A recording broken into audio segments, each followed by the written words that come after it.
outro autor que a gente chama, que a gente diz que também é um dos fundadores da sociologia moderna, é o Max Weber. Max Weber já é um autor do início do século XX, né? E os autores da sociologia sempre criam conceitos para marcar, enfim, a sua obra e a sua visão de sociedade. Da mesma forma que o Durkheim, né, tinha o conceito de fato social, entre outros, o Weber tem o conceito, desenvolve o conceito de ação social. E o conceito da ação social é um conceito que difere bastante do conceito de fato social que eu falei anteriormente. Então, o que é uma ação social no conceito, né, do Max Weber? A ação social é o comportamento do indivíduo orientado pela expectativa de um outro indivíduo sobre ele. Eu sei que pode parecer um jogo de palavras, pode parecer um pouquinho confuso, mas não é. É só, né, a gente ler devagar e pensar devagar. Veja, o que o Weber está dizendo que é uma ação social é o seguinte: vivendo na relação social, vivendo uns com os outros, os indivíduos sabem o que os outros esperam dele. Então, eu sei, mais ou menos, claro que tem derivações, mas eu sei, mais ou menos, aquilo que os meus queridos leitores, né, vão estar esperando de mim depois que essa gravação chegar até eles. Eu sei mais ou menos como me comportar aqui, sei mais ou menos o que eu devo ou posso falar. Eu sei. Quem me disse este, né, comportamento, no fundo, foram vocês aí. Vocês que estão me vendo e me escutando agora, vocês, antes de me verem, já tinham me passado pelas minhas relações sociais, pelo fato de eu viver em sociedade, pelo fato de eu pertencer a esta sociedade, eu sei mais ou menos, né? Às vezes mais, às vezes menos, mas eu sei o que esperam de mim. Então, quando eu estou fazendo alguma coisa, eu já sei o que esperam mais ou menos de mim. Eu posso ou não fazer de acordo com aquilo que esperam de mim, mas eu sei mais ou menos o que esperam de mim.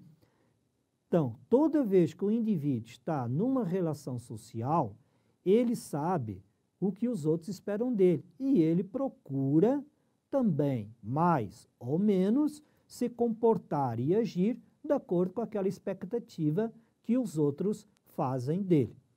Agora, se uma sociedade é livre e democrática, pode ser que o indivíduo tenha mais espaço para não fazer e não agir exatamente do jeito que os outros esperam dele.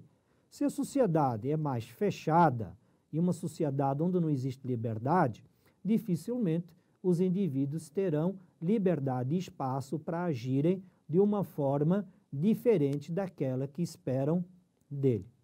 Então, a ação social é isso, é eu me comportar orientando as minhas ações pela expectativa dos outros. Se duas ou mais pessoas fazem isto, então existe uma relação social, nos conceitos weberianos. Ou seja, se eu me comporto pela expectativa do outro e o outro, ao mesmo tempo, se comporta pela minha expectativa, ou seja, eu também digo aos outros como é que mais ou menos eu espero que os outros se comportem. Se duas pessoas estão fazendo, entre aspas, este jogo de comportamento, orientando as suas ações pelas ações alheias, então eu digo que existe uma relação social, independente do sentido da relação. Veja, vamos lá para um exemplo simples. Um casal, né, se casa, enfim, tem um relacionamento. Ela por amor, ele por interesse, vamos dizer, de dinheiro. Isto é uma relação social? No Weber é, porque os dois orientam as expectativas um pelo outro, independente de qual é o sentido da relação. O sentido dela é diferente do sentido dele, mas, ainda assim, ambos, se estão concordando com esta relação, né, e orientando o seu comportamento por aquilo que o outro espera, isto é uma relação. O Weber não faz julgamento de sentido. Se nós pensarmos este conceito weberiano de ação social e levarmos para o jurídico, ok? Pensem comigo. Então, um indivíduo está numa ação social quando ele responde mais ou menos à expectativa do outro. Se vocês tirarem o outro e colocarem a lei, a relação permanece a mesma. Então, eu diria assim, um cidadão age mais ou menos em relação à lei conforme a expectativa da lei. Mas o Weber diz também conforme os seus interesses em relação à lei. Não é? Então, numa sociedade, claro que o Weber está pensando sempre numa sociedade livre e democrática. Numa sociedade livre e democrática, os agentes sociais se orientam em relação às leis de acordo com os seus interesses individuais. Assim como nas nossas relações pessoais, nós também colocamos os nossos interesses nas relações. O importante para a ação social não é que a gente esteja colocando sempre o mesmo sentido e a mesma orientação no meu comportamento.